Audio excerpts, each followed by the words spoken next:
খুবই ভালো লাগছে। অলরেডি একটু আগে আমি একটা কাঁকড়া ধরছিলামও, আমার হাতে ছিল, জাস্ট ফেলে দিলাম সমুদ্রে।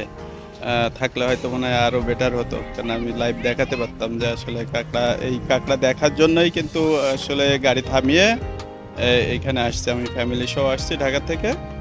হ্যাঁ, যাক খুব ভালো লাগছে। এই যে কাঁকড়া যে ডিজাইনগুলো করছে এগুলোর একটা ভিডিও নিয়েছি, এগুলো খুবই ভালো লাগছে।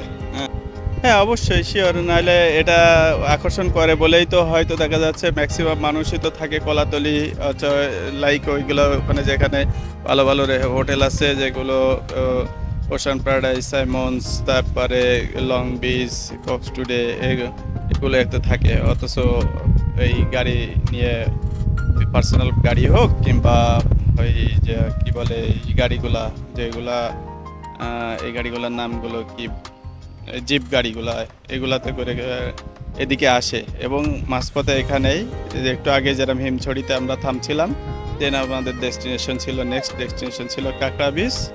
এরপরে যাব ইনানিতে, ইনানিতে যেয়ে তারপরে ব্যাক করবো।